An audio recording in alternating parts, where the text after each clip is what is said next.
Yes, now we'll discuss about the Waldeyr's ring. This Waldeyr's ring is clinically very important, and exam point of view it is very important. Here you can see this is parasternal section of the head and neck. This area, this is nasal cavity, here is oral cavity. This area behind this nasal cavity, this area is nasopharynx, and this part is oropharynx here, already discussed, and this is laryngopharynx. Here you can see, here this is body of the sphenoid bone. Here is collection of the lymphoid tissue. Just below the mucous lining, there is collection of the lymphoid tissue.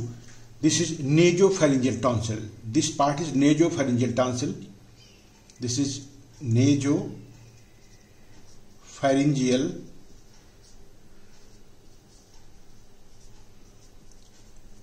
tonsil. There is collection of the lymphoid tissue. And one thing is very important here. This is mucous lining. Here is mucous lining. And here is a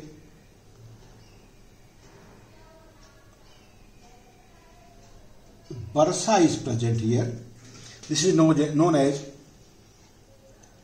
nasopharyngeal bursa.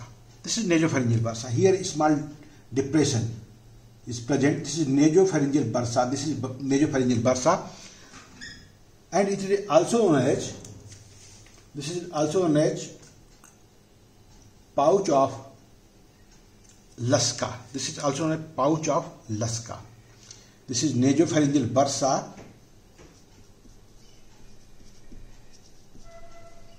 This bursa is nasopharyngeal bursa or pouch of Laska.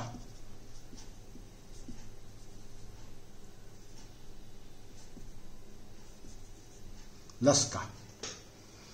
This is pouch of Laska, this depression.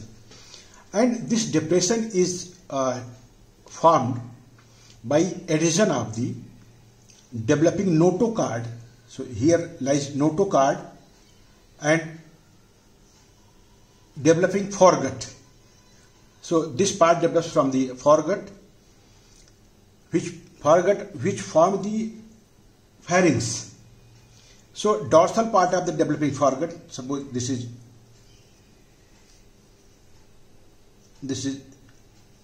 foregut, this is midgut, this is hindgut. So dorsal part of this, which form the pharyngeal wall, dorsal part of this, and developing notochord here. By fusion of these two, addition of these two structures, a dimple is formed here, a depression is formed here, that is known as pouch of Laska or nasopharyngeal bursa. This lymphoid tissue or nasopharyngeal tonsil usually enlarge up to age of 6 years, and after this age usually its size become decreased and it atrophied at the age of 20 years. Enlargement of this tonsil is known as adenoid. So it is known as adenoid. Sometimes another depression is present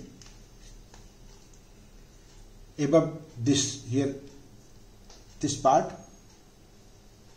This is known as Rathke pouch. So this area, Rathke pouch, this is remnant of Rathke pouch, and sometimes craniopharyngioma may occur here. Craniopharyngioma may occur here. So this is nasopharyngeal tonsil or pharyngeal tonsil. This is nasopharyngeal tonsil. Another lymphoid connection this is auditory tube or pharyngotympanic tube, also known as Eustachian tube. This is posterior wall. Here is posterior wall. This is posterior wall and superior wall. There is collection of the lymphoid tissue in the posterior and superior wall here around here. And the margin of this opening is elevated here. That is known as tubal elevation. This is known as tubal elevation. This elevation is known as tubal elevation.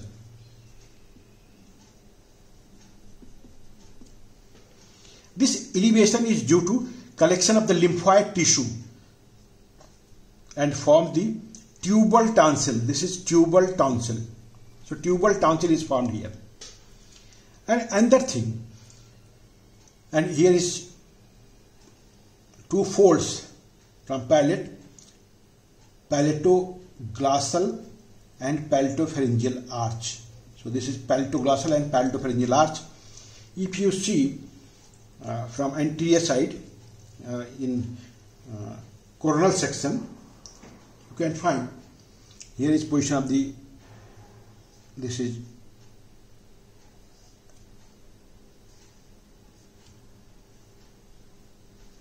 palate. This is palate, section passes like this. So this is palate, and here is position of the tongue.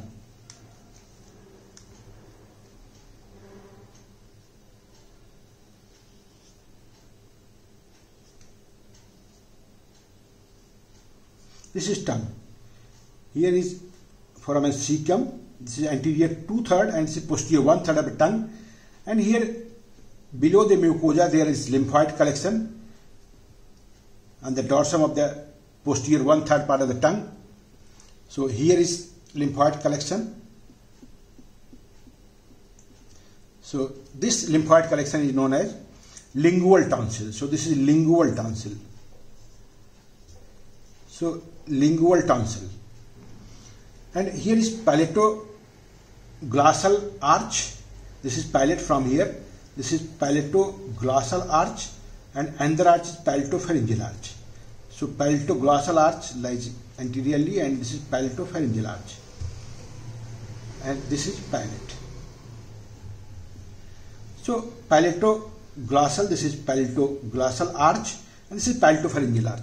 Between these two arches, here a fossa is, triangular fossa is present. This is known as tonsillar fossa.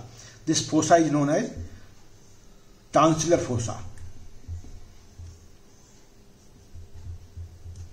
And here palatine tonsil is present. So here is collection of the lymphoid tissue, that is palatine tonsil. This is palatine tonsil is present here. So here is arch and this is palatine tonsil. If you see from here like this and add from another side lymphoid tissue, a ring is formed like this.